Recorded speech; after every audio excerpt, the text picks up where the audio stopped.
Welcome to the Mental Health Raw and Open podcast with your host, Jody Betty.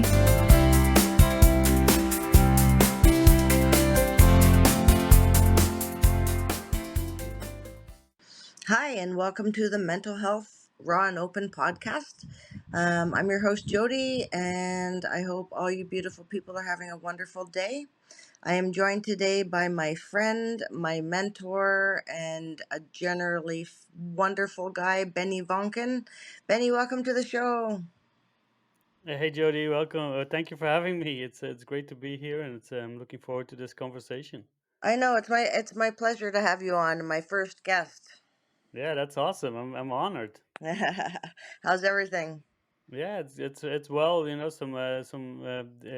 A lot of changes these last couple of weeks, but I like change. It's something that I can handle it, but it's also nice when the water settle down a little bit more and you can get back into your routine. I hear you're back in the Netherlands now, yes? Yes, I am. Yeah, I just came back like a month ago, but this first month has been a bit over all over the place. Visiting friends, doing some projects here and there. So, but it's looks like it's gonna go, back to normal a little bit more. Good. I'm glad to hear that. So tell me about you. And I know Benny talks about, Benny is a Stoic master. Stoicism is a relatively new concept to me, maybe like under a year old, but it has been one of the greatest helps that I've found post therapy. And, I hope. Once you hear a little bit about the concept of stoicism and how easy it is applied to your life, that you'll be interested in learning more. So Benny, tell me about you and what you do and about stoicism. Yeah, thanks, and thanks for that opportunity. It's great. It's also good practice for me because I'm always, a little bit hesitant to talk about myself. But this is one of my parts of my learning process to speak to people like you and to get that out of to get that out of me, right? To get me into the world a little bit more. But so I'm from the Netherlands, from a very tiny village. And I moved abroad about 14 years ago. I lived in Spain. I lived in Dubai. I worked in many different countries like England, Italy. I just love traveling, right? I just came back from 8 months in Central and South America because I like speaking Spanish. It's something that I really want to develop and keep doing. But I was traveling there while building a company via Stoica with two guys I met online. We've done the weekly spaces where we've also met on those lovely conversations. And I was doing that, while traveling. I was house sitting, pet sitting, which was a great way to keep the cost low as possible and to travel around. So that's part of who I am, and I we can talk about the traveling part as well later, and like what kind of role that has in my life. But yeah, that's part of who I am. And like 2 years ago, I left my job in Dubai. I sold everything, and I just figured, yeah, this is the time for me to explore what I really want to do. And just before that, didn't stumble across Stoicism, but I read it again, I saw it, and that was really the moment where it all connected to me. This was maybe 5 6 years ago, and that's when I really started to apply it to my life. That's when I really started to see the value of it and figured out, hey, this is something that I need, and this is something I need to put to work, and that's what I started doing. Oh, that's amazing. I'm a traveler at heart. I spent a lot of time traveling, back right after my mom died, and I just love it. I love South America. I love the pace of life there. I love the people. I love, the way that they just live in the moment. They're not overly stressed about, the past or the future. They're just enjoying the day, and that's more my style of life. And unfortunately, it doesn't fit too well in North America. But No, yeah. that's difficult, right? To fit in. Like if you go there and you just see how relaxed, easygoing it is, and it's all based on for food and on being together and spending time together. And then when you go back to like North America or even like here in Europe in the Netherlands, where it's all just, yeah, just get this food thing out of the way and just keep going things and make it as efficient as possible. And we all have to have our plans, our set routines, and this is what we do every day. And yeah, that's not my life either.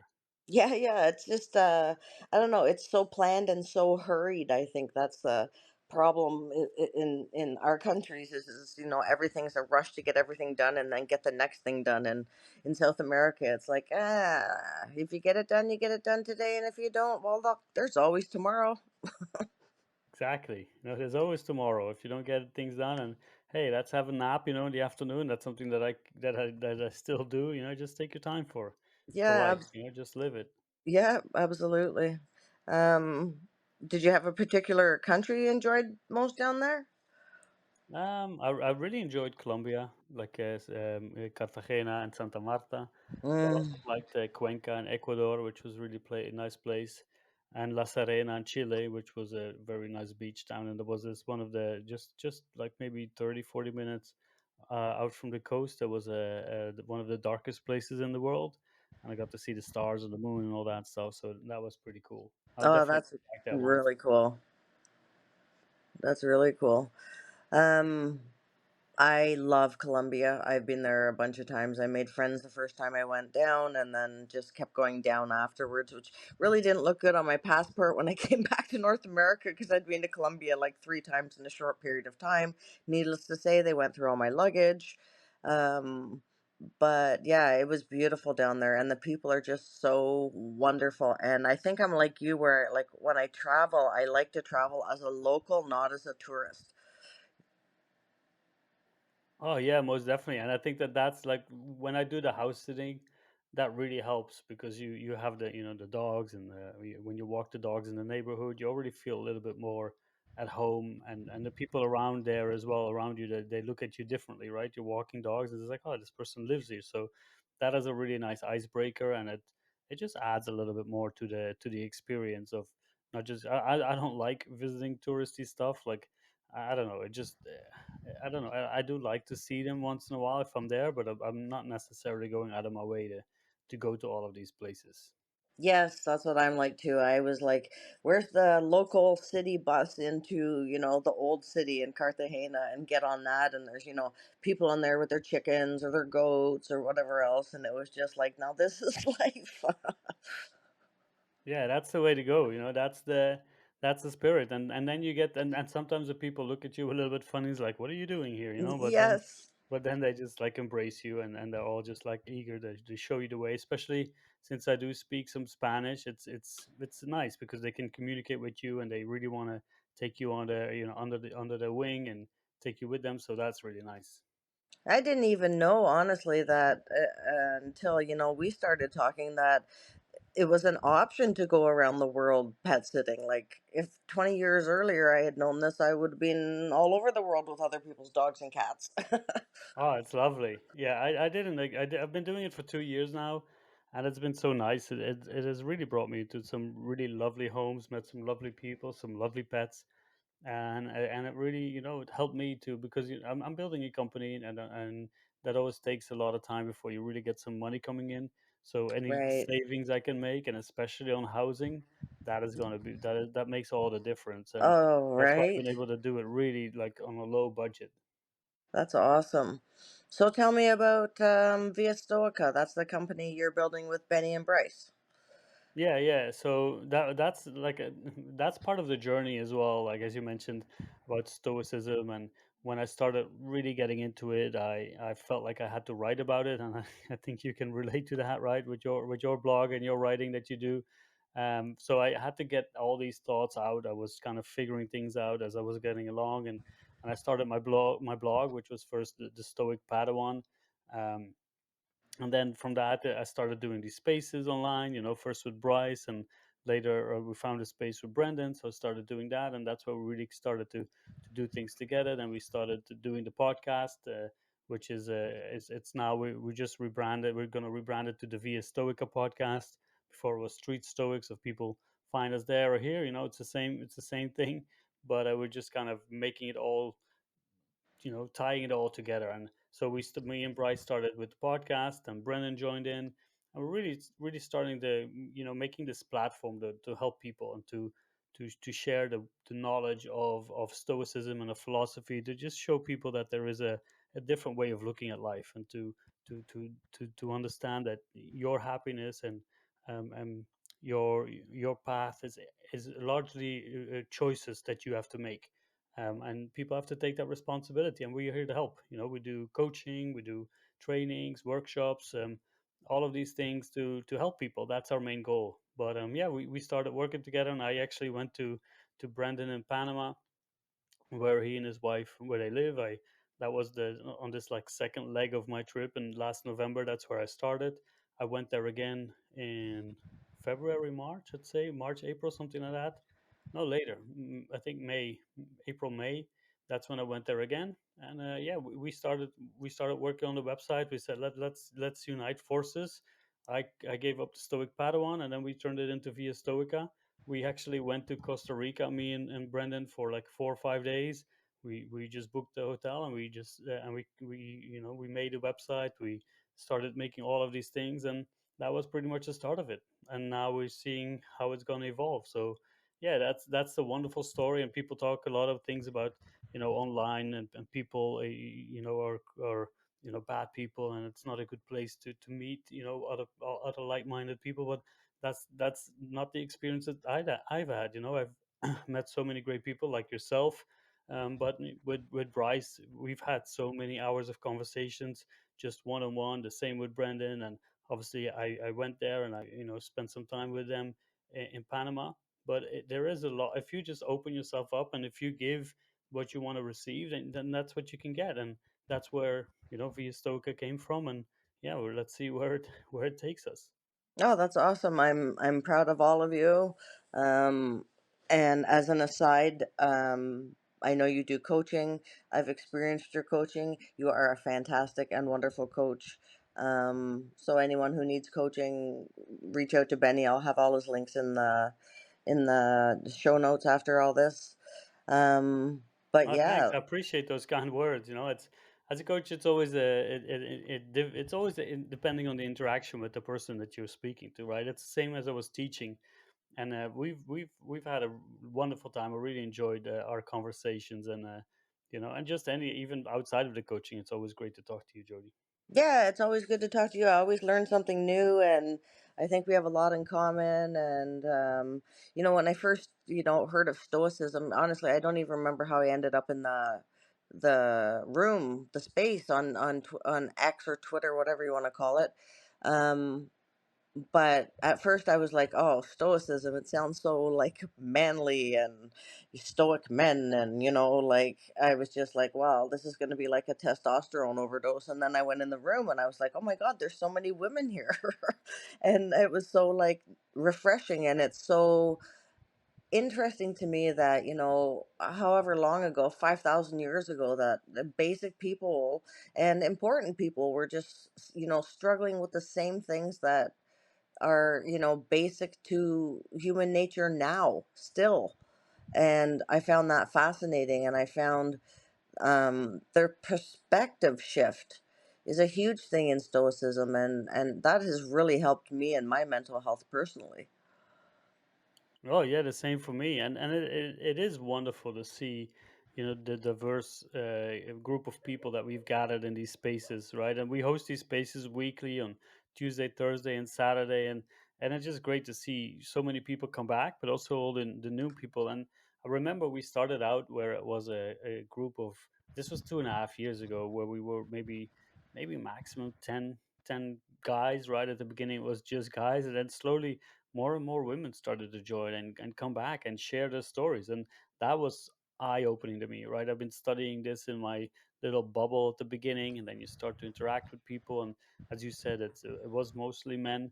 But then as we start to grow, and as more people from other cultures come in, and with other backgrounds, and especially the women, you can see the different way of using this philosophy. And it opened my views to it. I saw situations, or at least people shared situations, and I never thought about using stoicism. So that was amazing, just to see the diverse group of people that can really benefit from this philosophy. So yeah, it's for me, it's been a wonderful experience. And even receiving some really nice messages in the background of how it helped people, and that's why we keep doing it. It does take a lot of time. It's like we say like an hour and a half, but usually these spaces are 2 hours, sometimes even 2.5 to 3. but Yeah, I know. because we love it so much, you just keep doing it. Yeah, and once the conversation gets going, I find it's like it's so interesting to, converse with people all at different stages in their journeys, whether it be a healing journey or a learning journey. And I personally have learned like so much just from listening to, other people and listening to your guys' suggestions. And the big thing for me, I know it's a huge thing in stoicism, is the pause. I promote the pause now to everybody I talk to. Nice. When in doubt, pause. Do you want to explain a little bit what the pause is? Yeah, for sure. So we actually have a newsletter, and we called it the pause as well, because we do think it's an important concept for people to apply. And for me, it really helped me as well in a massive way. So we what happens when we, and this is part of what stoicism is like, and also how it shows you that this is very, very focused on human psychology. So we have an event happen, right? So we go through these steps. We Something happens, and then we have an impulsive reaction to it. We either become, angry, fearful, happy, sad, right? Something happens to us in, physiologically, but also mentally, that puts us in a certain state of mind. And then what happens without the pause is that we react out of that state of mind. We react in that emotion. But the pause, what that means is that we can just take a minute before acting, right? We can look at what's really going on. We can just take a second, and maybe even longer, right? Sometimes, for example, with a strong emotion like anger, some people, they might need 10 minutes, half an hour, or maybe a full day to take that pause, to get back to more of a neutral level of thinking, and in order to apply more reason and logic view to the situation, and then say, okay, what's really going on here, right? Why am I angry? What is this doing to me? And then we can evaluate that a little bit, and then we can still choose the right action. And the great thing about it is, the more we practice it, the shorter the pause will be. And at one point, you might not even notice the pause anymore. But it's such a strong concept to just take. For me, like, now, if something happens, I could take a deep breath and just, okay, let me just see what's going on, right? Let me just look at the facts. Let me just see and evaluate if what this really means to me, and what my choices in this. Do I need to be angry? Why am I angry? And then we can move on to that next phase, right? To take that action. And that's where the Stoics say, like, we've been given these two sides. We have these emotions, but we also have reason and logic. And reason and logic is a powerful tool, but we need to learn to use it. It's not something that comes natural. So we need to take that moment and review the situation objectively, and then say, okay, what is the virtuous, right? Because virtue is a strong thing in Stoicism. What is the virtuous action that I should be doing here? Should I maybe be kind and compassionate to this person who tries to harm me, right? Or should I stand up for someone else? Is that the right thing to do? So the pause really gives us that moment to reflect and to think about what's going on, instead of just acting out of that urge, out of that impulse. Yeah, exactly. And I have CPTSD, and one of the things I had a huge problem with was reacting impulsively, and then, almost regretting instantly what I had said or how I had behaved. Um, but when you have CPTSD and something triggers you, you're run by your emotional mind. It's like the rational mind just shuts down. And to be able to take that pause to slow my emotional brain down and get my rational brain kicked into gear has been, like, I can't even tell you how helpful. Like, probably the best thing I've learned, except for a few things in therapy. It's been the most practical thing that I've learned in the past, like, year, that I find that anyone can just, practice it enough, and then it just becomes habitual. And not only that, I think it was you who pointed out sometimes we have to pause with the good things too, because often when something good happens or we do something good, we just kind of like rush through it and, whatever, we did that, yay, and, get on with our day. But I think it's important to, you know pause and appreciate and take time to appreciate the achievement or whatever small thing that you've done. And I think the pause has been very helpful with that. I think we should actually make shirts just say the pause. Um, but yeah, it's been wonderful in my life, and I appreciate you and the guys for teaching me that, because honestly, it was something that had never been brought up to me before. I just would like react and then regret, and now I don't have to regret because I don't have to instantly react. Yeah, and that's great to hear that, right? And this is something that again keeps us going, because when we hear from you about the importance of the pause, it also makes us reflect, at least me reflect on my own journey. So that's why it's really good to discuss these things with other people, and that's what like, if anyone is listening, they're going through this journey alone, is reach out to people, because the more you speak to them, the more you get a frame of reference, and you can see the real importance what it is, right? Because you mentioned this, and earlier in other conversations as well that we've had, how important this is. That made us, at least me, that made me think, is that this is really important. Like, I shouldn't just take even this for granted, right? I should be able to appreciate the fact that we can pause, that we can take that moment, and as you mentioned, to even pause in the good moments, because that will show you, that will show you that you have to appreciate and show gratitude to the things that you have, to the things that go well. But even if they don't go well, there should also be some gratitude in the things that you do have in those moments. And that's why, if you can just stand still and reflect a little bit on what you have in the moment, and that's another key thing about stoicism, right? It's like living in the moment, living right here and now, and just focusing on this action that you have to take. If things get overwhelmed, even to me, then I just focus on the first thing that I have to do and forget about the rest, because I know that there are other stuff that I need to do. That's why I love having a calendar and writing things down, because then I don't have to worry about too much. I can just look at the calendar and say, okay, this is the next thing that I've got to do, or I've got to prepare for this. Or so whenever I'm worried about something, I just look at the first step in front of me and then just take that one. That's so important too, because I think it's human nature to, you set a goal and there's 50 steps to get to the goal, and you're just like, okay, I got to gallop through all these steps and just get to the end result. And sometimes I think that by doing that, you almost miss out on so much because you're not taking time to appreciate each step that gets you to that goal. And for me, everything is, it starts with baby steps. You can't get to the top of the ladder without climbing the first rung. Exactly. And You need to take that first step, and you need to keep making those steps, right? You just need, and sometimes you fall down a rung, and you fall down one level, and then you just have to go pick yourself up and keep going. yeah, that's exactly true. I always say, like, you might jump ahead 2 or 3 steps and you might fall back 2 steps, but if you, as Bryce said, what, I'd like to be 1% better a day.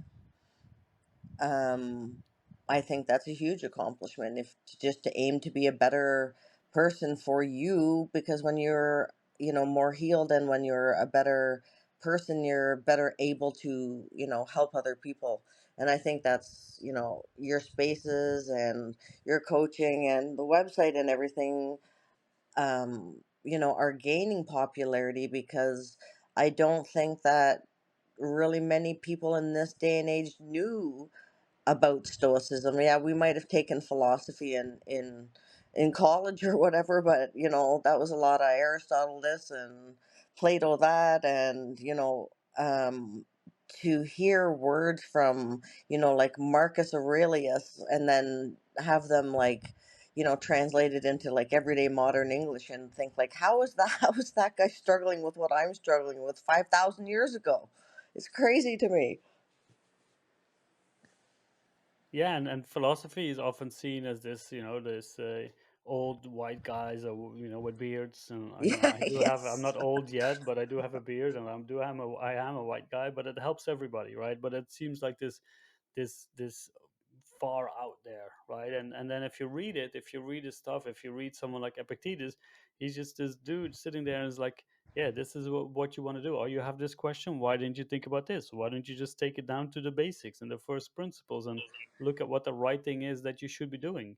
So when you really read those texts, and there's some modern ones as well that can help you yeah, see the lessons and see the teachings and see the maybe more step by step way of applying it. But it is really straightforward. It's just, try to be better. Marcus Aurelius says in one of his quotes, he says, you could be a better man today, yet you choose tomorrow. Or we can do it at all today. And that's something that we have to remind ourselves of, that this isn't a staunchy philosophy. This is just human psychology on pages, and for us to read and to apply to life as best as we can. I've been, following along with your spaces and the other spaces, and I find that book. I'm not going to remember what it's called right now, but the Ryan Holiday one, I think the Daily Stoic, maybe. Yeah, with the daily quotes that we do on Yeah, a Thursday. yeah, I find that's really helpful. I like the way that it'll have a saying from Epictetus, which is like manageable, and then it has like a breakdown into the application in the modern world, so to speak. Yeah. Um, and then you guys discuss it, and I've learned so much from just those quotes, because I've never read like a book by Epictetus or Marcus Aurelius or anyone like that. This is newer to me, and I find it helpful and fascinating and interesting, because it's it just like, how can mankind still be struggling with the same personal and moral dilemmas as they were struggling with like 5,000 years ago? Yeah, and apparently we haven't changed as much, right? We are still the same humans that were struggling with all those things, back in the Roman and the Greek days, and now we are still, we are still doing it right now, and just that some of the details have changed, but we are still struggling with the the ego, with how society wants us to live, and keeping us away from who we really are and how we should live. And that's interesting to see, and that's why these books are still so relevant, and we can see a lot of stoic references throughout any other text, like nowadays. And that's funny, like whenever I look into some self-help book or some other kind of philosophical book that's more modern, a lot of the times I see the Stoics. Even when I was reading Dune by Frank Herbert, the science fiction book, I was like, Hmm. hey, this is Stoicism, and I saw it everywhere. That's so cool. What is your like, do you have like a favorite part of stoicism, something that's been like most helpful or most applicable in your life? Yeah, there's a couple of parts that I really like. One of them is, for example, a technique that they use, negative visualization. So when I quit drinking alcohol about 4 years ago, I knew that this was the right choice for me, right? But it's never easy, especially with the social pressure and with people, trying to convince you to drink again, and because otherwise you're going to be boring on parties or whatever. But this negative visualization is a technique that can help you to project, maybe project into the future. So for example, when I'm at a party and someone offers me a drink, there might be this 1 second reaction, is like, yeah man, that would be nice just to have a drink, with my buddies like I used to. But then I instantly project that one drink into the future, and I know that it's going to lead to many, many more. And I know that it's going to lead me to not remembering what happened and feeling bad the next day, physically and mentally. So I kind of, you know, foreshadow what might happen, and that really, stops me from drinking. That really, takes me out of that moment and say, no, this is the reason why I made that choice. So it kind of helps you to prepare yourself a little bit better for what might happen, right? They call it yeah, negative visualization, to see, okay, and you can even use it in situations when you're worried about something, and you just think, okay, what's the worst that could happen, right? And then when you realize that you can even deal with the worst that could happen, it might not be the most pleasant, but you can still deal with it. Then you can think about, okay, this is something I can still deal with. So yeah, let's just go. Let's just meet it full force and see what happens. So there are some of these techniques. You have memento mori. Remember that you'll die is one for me, really to show me appreciation for life. To say, this is my life, my one shot at doing this. Let's just make the best out of it. Let's just take everything as it comes. And then we talk about amor fati, accepting your fate. So there's so many different techniques that I really enjoy and that really help me in my daily practice. I like the other one you guys mentioned, which was the circle of control. So, like focusing on what's in your control would be the inner circle. So if I was to visualize it, which I actually do draw it out, so I have, and it's changed a bunch of times, but I have, a circle, and then in the inner circle are the things that I can directly control in my life, and then in the outer circle are all the things that I tend to worry about, which are things that I can't control in my life. And I find for me, drawing it out and having like a physical reference to look at when I'm like struggling or overwhelmed, it helps me to look at it and go, oh, you know what? Like, I cannot control the politics in the States. I cannot control A, B, and C. So if I can't control it, why am I spending time worrying about it? Yeah, and that's a great, example of all the other stuff that are out there as well. And because this is one of the key things, right? Most people, when they get introduced to Stoicism, they show the dichotomy of control that you mentioned, right? That's like, what is under my control and what isn't. And then Epictetus, he starts this in, or at least one of his students who took down the notes, he starts with this in the handbook, but also in one of the discourses. Like, yeah, everything, the only thing that you can really control are your actions, your choice, your judgments, your opinions.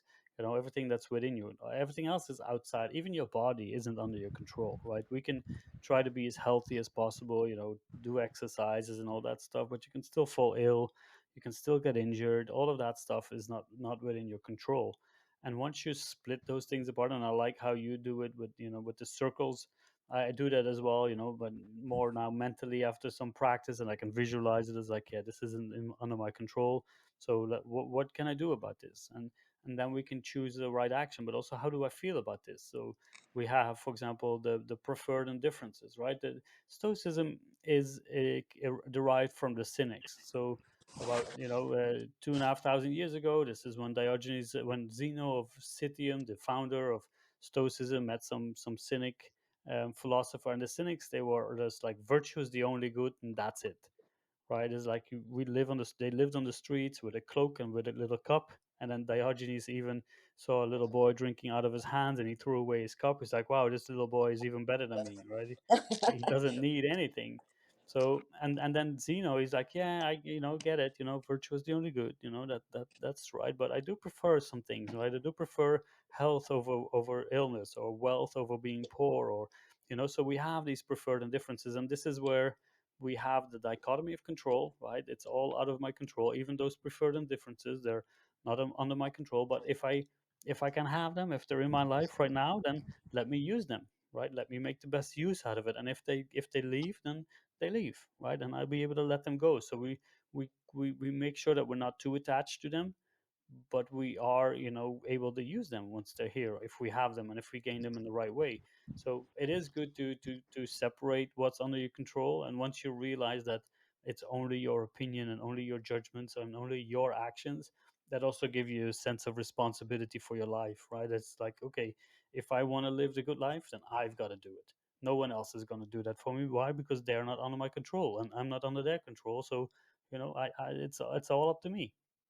Yeah, I tell people that in my space a lot, like, I can hold your hand. I can hold a light for you through your healing journey. I can walk beside you, but I cannot do it for you. It's something that you have to do on your own, essentially, but not alone, if that makes sense. Oh, perfectly. And that's one of the things in with misconception of Stoicism, that it's seen as this individualistic, egotistical philosophy where you just have to mind your own business. But the Stoics, they are very clear at it being a social structure, and we live in a society, so we have to remind ourselves of that. And that's why what you said is like, yeah, I can't do it for you, but I'll be there when you need help, right? I'll be there when you need some support, or when you just need someone to listen to you. And that's something that we can all offer. And even the Stoics, this was, for example, different with the Epicureans, a rivaling philosophical school back in that day. And they were focused on pleasure as the only good, but they didn't want to be involved in politics, right? They didn't want to be involved in society, because that would take them away from that pleasure. While the Stoics said, hey, if this is your duty to be in the public office, then you got to do it, and you've got to do it the best way you can. And that's something that we all have. So for example, I for me it feels like it's my duty to help as many people, right, with doing this and sharing this knowledge and giving them support. So I try to do my best in that sense, and that's something that I feel as according to who I am I should be doing, right? But at the end of the day, I'm also trying to live my best life and work on myself. So that's the responsibility that I also have to take for my own life. And there are enough people who support me, and that's something that we can look out for, right? We can try to find those people who can, as you said, sometimes we need someone to show us the path and shine that light, and that's perfectly fine. But at the end of the day, it does it does all depend on our actions and on what we are doing. Absolutely. And for me, coming from, like a state of trauma for so long, I think, when that happens, you grow up and you're wearing these dark glasses all the time. So even when you go out on a bright sunny day, everything still has an overcast shadow to it. But lately, it's been so much easier to just take the day for what it is and try and enjoy each day. And if there is a long-term goal, like even when I started this podcast, I did what you were just talking about, was like, okay, what is the worst thing that's going to happen? It's not going to kill me. It's not going to do anything terribly wrong to my life if like I tape these and nobody listens, right? um and for me, I've been working hard on trying to put myself out there more, because I kind of lived in a fortress for a long time and was very wary of letting people in. So in the past year, I've tried to be more open and vulnerable. And honestly, like, you guys have helped me like so much in so many different areas, and you particularly, um because sometimes, you know, it's like I knew there was another door there, but I just couldn't see it. And when I took my trauma glasses off, it was there, but it was blurry. And I feel like you and the other guys have helped me, walk down that path and be able to see that there are, not just one door, but there's a couple of doors that I have the options to choose from. And growing up with so much trauma, I didn't even see another path, never mind another door. So it's been so nice to be able to, finally see life without trauma glasses, and see that there are other paths and other options and other ways to do things. And I think a big thing for me is just listening to other people's perspectives, because when you get stuck in one mind frame for so long, it's difficult to even see other perspectives. But for me, it's just been so helpful, like the things that you've pointed out, and it just like it's opened up a whole new world for me, and I'm so grateful. Again, that's awesome to hear, but it's also and reformation, that all the work that you've done, right? And this is, you've been doing all of this work for so many years, before all of that, and at one point you reach this moment where you are ready to not just to hear it, but also to see and feel those different views and angles, but also to put them into practice. And I think that that's where it really matters. And even the smallest step that you can make is a big step already, and right in a journey like this, where you can, because that really means that you are stepping out of that door and stepping out of that darkness, and maybe putting off those shades just for a brief second, and you can see the light. And those little steps where you can see that it works, where you can see that there's some results there, and that this makes you feel better than where you were. I think that those are really good examples and really good motivational moments to keep going. And that's the main thing, right? You got to keep going. And sometimes there's moments where you slip back, or you go back a little bit, and that's where you need to find that support model around you, that those people around you that you respect and listen to. And we all have that, right? I have this I have the same support group around me that I call or reach out to when I need to. And I think that that's a really vital to have, because we don't have to go, we in a sense we're going through this journey all by ourselves, because no one else can really feel and know what we think and go through exactly. But we still can find that support, so we don't really necessarily have to go through it all by ourselves. And that's something that we need to remember when we are in those deepest, darkest moments, where we just try to reach out. But it can be difficult, right? It can be difficult to, because you don't want to bother other people, or or whatever. but try it. That's the main thing to do when you are really stuck down there. Just talk to people, listen to people, and you might not even have to, like, for example, those spaces. Some people, they don't reach out ever, and then suddenly you get a DM, and it's just they you hear just like, wow, that really changed my life. It's like, oh, that's cool. We didn't really interact, but that's still really awesome to hear. So you never know who's listening, and you never know what voice you need to hear. Absolutely. And like I had no idea I needed stoicism in my life. I had no clue. And then, going to these spaces and hearing, other people with, different traumas than my own, but still on some sort of recovery journey. Um, I find that it's so easy to learn from others that are, because they're all on at different stages that I am on my journey. So I can see, where I was before as compared to where I was now, but I can also see from other people's perspectives where I can be, that I don't have to just be where I am now, that there's also, an option to do more, to be more.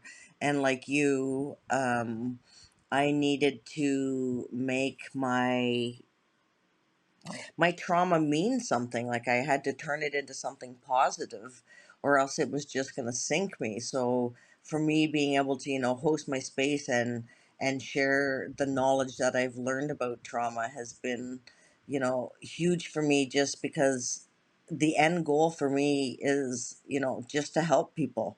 Um, to learn to, feel like they're not alone. I know when you're, in the depths of darkness, it can be so hard to reach out, but I encourage everybody to, reach out to even a stranger. Like, sometimes it's easier to talk to a stranger. I get a lot of messages from people that I don't know, that will just come and, tell me their story and say, I'm stuck, what do I do? Or I'm feeling suicidal, how can I get some help? And um, it's been so much better, I think, for me to be, since stoicism, to be able to help these people, because now I have, 10 different perspectives that I can share instead of just the two that I had before.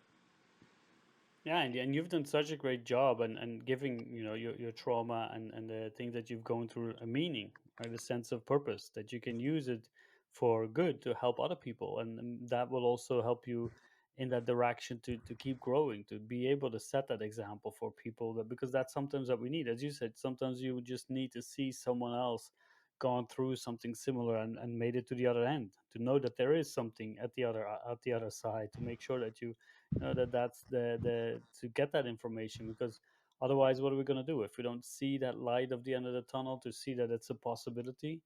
Then it's very difficult to keep going. So we have to keep in mind as well that we set an example for other people with our behavior. And that's why I'm really trying to work on myself to, for example, with my language, not to use any foul language, because it doesn't help me in my state of mind, but it also affects other people. Or just the way we act, just small things, picking up things from the the floor, if it's some garbage and you just see there, just like, hey, set the right example. Those are little things, but also with your behavior, how you approach people. I think that makes such a big difference in the world. I've found also, like, before, I was so isolated because I figured I had to just do this all on my own, and I couldn't reach out. And since you guys, have been running these spaces, it's so nice to be part of a community. Like on Tuesdays, I'm like, oh, yay, it doesn't matter where I am. I'm like, oh, look, we're out in the country. Oh, it's okay. We have to get to internet. Benny Space is on, right? Like, it's one of those things that I look forward to, being a part of a community, because that's a new thing to me, and I like it, and I like the support that's there, and I like that, everyone is there for, like, reasons. And I think that's something amazing that you guys have done, is brought together such a tight knit community where you can turn to support, for support, to, just about anyone that's in there, because everyone's willing to help. Yeah, and I get that feeling. I sometimes when I travel, I say, oh, I can't travel on a Tuesday because my space. I can't travel on Thursday or Saturday. I try to really work my way around it, but because it is, as you said, for me, it's also important to have this community, and to have these people who are supportive also to us, because that's what you need when you are doing these spaces. And it can get, it's an intense thing to do, and you've started doing spaces as well, which are awesome, and which I love to be able to visit more, but now they're just in the middle of the night for I me. know, like 2 o'clock in the morning for you is not good. Yeah, exactly. I do need my sleep. I'm not the prettiest tool in the shed, but I do need my beauty sleep here and there. But no, it's great to have this community, and it's great to have this support, and it is really important. So, if anyone's struggling, try to find a positive, supportive community, because there's also some of them out there that might not be as good for anyone, to join, especially on the internet. You really have to be selective. You have to really find the right ones. Yes, absolutely. And there's so many too, that you definitely have to be discerning when choosing. Yeah. But yeah, I'm gonna post all your space links. Benny runs spaces on Tuesdays, and then there's a space on Thursday and a space on Saturday, and they're all slightly different, but all Stoicism based. And I will post the links for them. And if you're struggling or feeling a little bit lost, I encourage you to come join the community, because it's just such a wonderful place to be. It's so easy to just come in as a new person and just feel welcomed.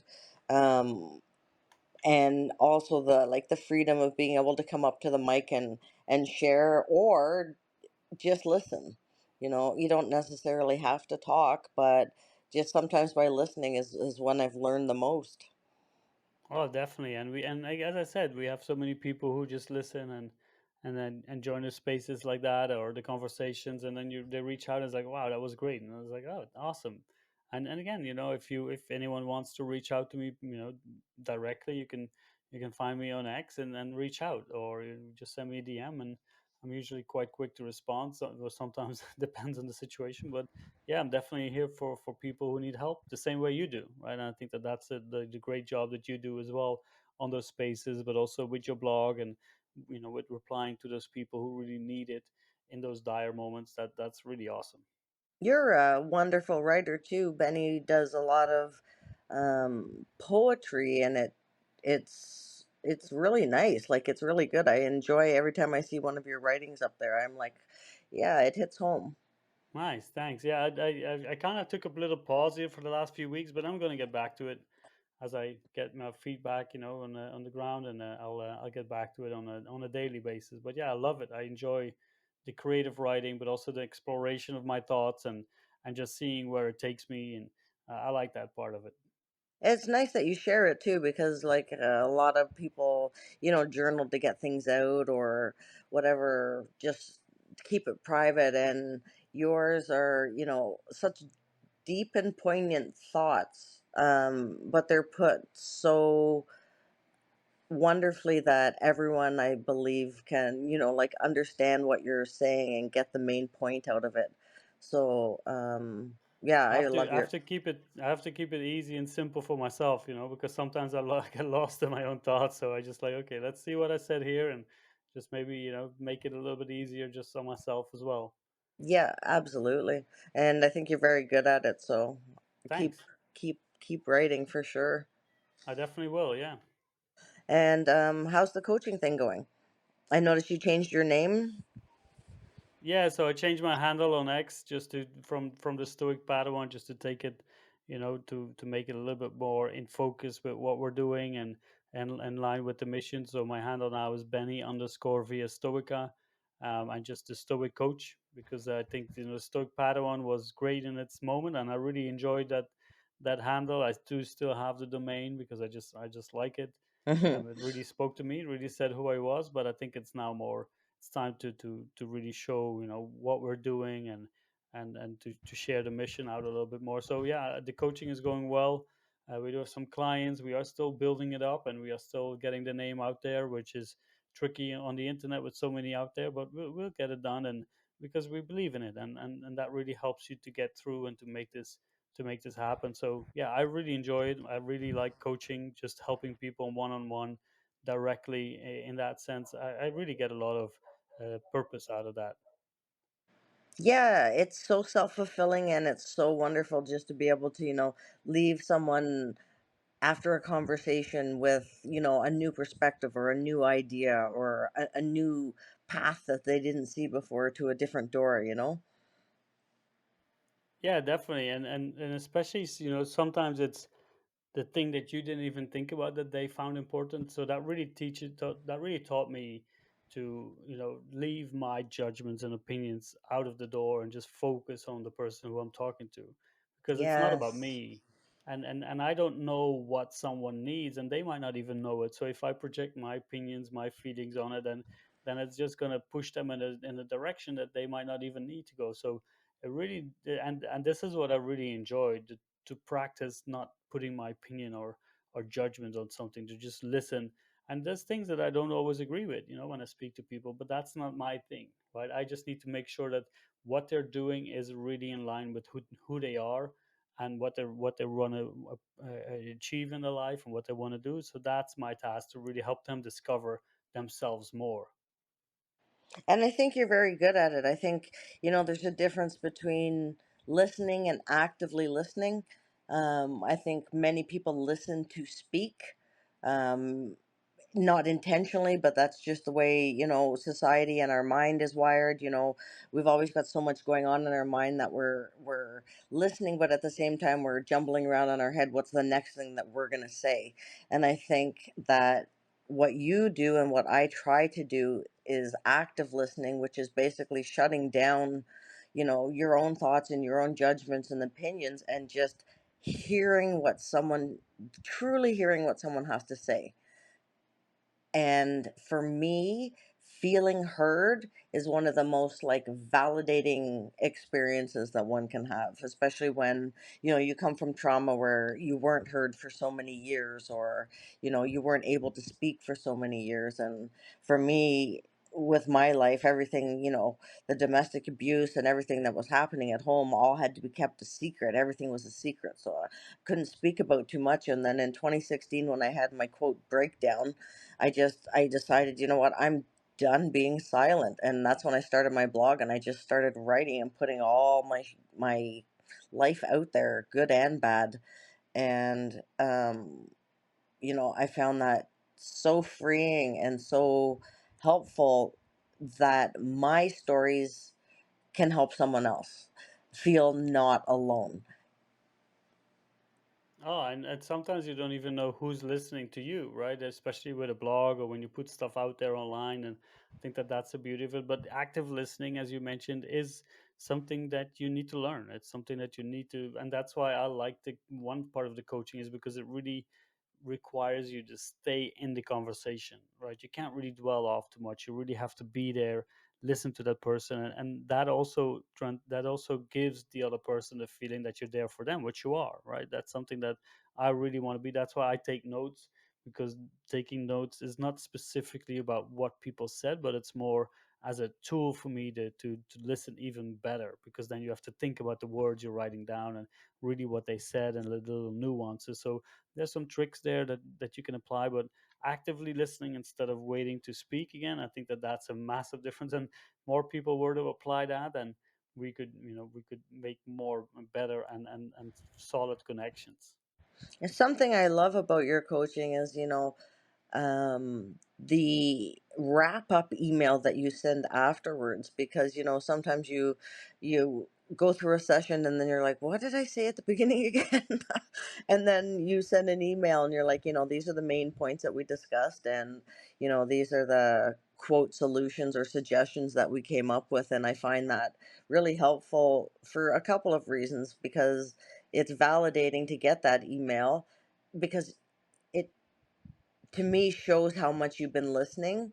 And then it's also important for me, being a very visual person, if I get into, the darkness kind of starts to creep up, I can go look at those emails and reread what you said, which will bring me back to the present and, keep me out of the past and the future. So I really appreciate that.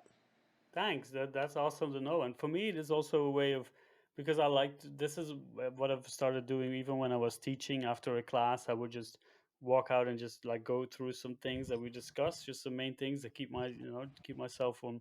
And for the next time I would speak to people, especially in a one-on-one class, and this was just teaching English, but you could see the appreciation of someone's like, wow, you remember that? I was like, yeah, of course. And so for me, it also helps this email to yeah, to reflect on what's being said, even also for my own practice, right, for my own journey. It helps me to reflect, and then again, I always say like, this is just my perceptions, this is just my view, and if there's some other parts, hey, that's great. And I like to put them into questions for the mind to keep going. But I do think it's important to add something like that, because if you are in a conversation, and even for example in the spaces or with coaching, things go so fast that it's so easy to forget all the things that have been said, while there were some really important things that you went through. So, and I appreciate that you enjoy that so much. And I'll definitely, it's something I enjoy doing. So I think it adds value. And yeah, I'll definitely keep doing that. Yeah, that's awesome. I just I find you have such an open perspective to life, and it's helped me immensely not to be so closed off, and to be more courageous and braver to be able to you know a year ago there was no way I was hosting a space, like no way. um but I think you guys have helped me build up my confidence, and do that thing where I look at it and say, like, what's the worst that can happen, right? And if it's nothing tragic, then go for it, because you don't know what's going to happen until you try. And I was always had this fear of, failure so intensely that I didn't want to try it again, because I was like, oh my God, it's going to suck and it's going to fail and whatever else. But you guys have helped me put into perspective that the past is not the future, and we really only have the present moment, and when in doubt, just go for it. Yeah, when in doubt, just go for it. I think that's the key, And again, what's the worst that can happen? You might learn something new about yourself. Instead of thinking about things as failure, looking at them as a lesson, and then you as a part of your growth journey. That's, I think, the key thing, the way to look at things. Yeah, absolutely. And, again, when you don't see something until you hear it or see it, it kind of really just opens your eyes so wide that there is, another way to look at the situation. And I think that you guys are very good at showing those different perspectives to be able to look at one situation. Because often, like, a trauma brain will see it like a situation only emotionally. Um, and not rationally, whereas in a space, you've got 10 people talking about the same thing, all giving their own perspectives, and sometimes you don't know you need someone else's perspective until you hear it. Exactly. That's the great thing about having a community where you get some new views and new takes on life. And that's why it was great to see so many different people joining our spaces, so many different opinions. And then you have to look at it differently. And then because you don't want to just brush all these opinions away. You want to take them serious, and you want to learn from them. So then you have to look at life differently, which is great, because that's something that we should all do more. Yeah, absolutely. And again, I'm super grateful for your spaces, and I'm super grateful for your mentorship and your friendship. I appreciate you.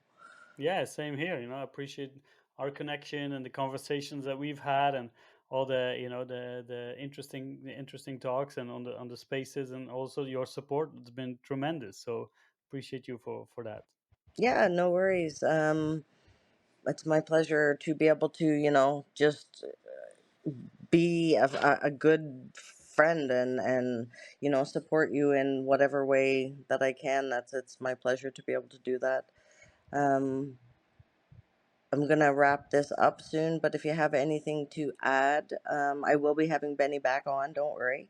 um but if you have anything to add to the last little bit here, um I just want to say, thank you for your time. Thank you for your knowledge. Thank you for letting me use your podcast platform. Yeah, no worries. Anytime, anytime you need some help and support, I really enjoy that, and thank you too for having me on. It's an honor. You didn't even have to ask. When you said I'm going to start up my podcast, I was already jumping. It's like, yeah, I definitely want to be on there. So I'm glad that you have me on and for this time to and all the support that you show us. It's great, and for all the things that I can learn from you as well. It's such a wonderful connection to have. Yeah, it is. It's a mutually beneficial friendship, that's for sure. Um, So yeah, we'll wrap this session up, but definitely we'll have you on again.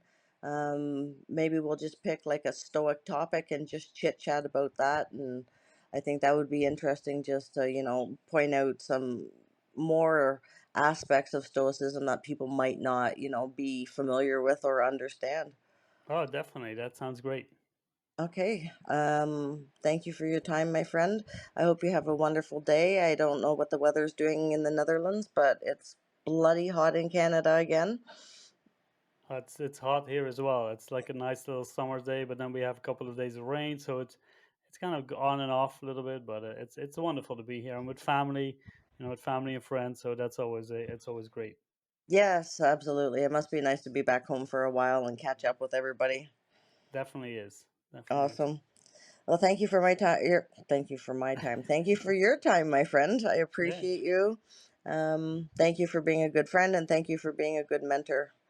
Yeah, same to you. Thank you for being a great friend, and thank you for your time, and we'll chat soon. Definitely, we will chat soon. You have a great day, my friend. You too. Thanks. Okay, take care. Thank you for listening to the Mental Health Raw and Open podcast with your host, Jody Betty.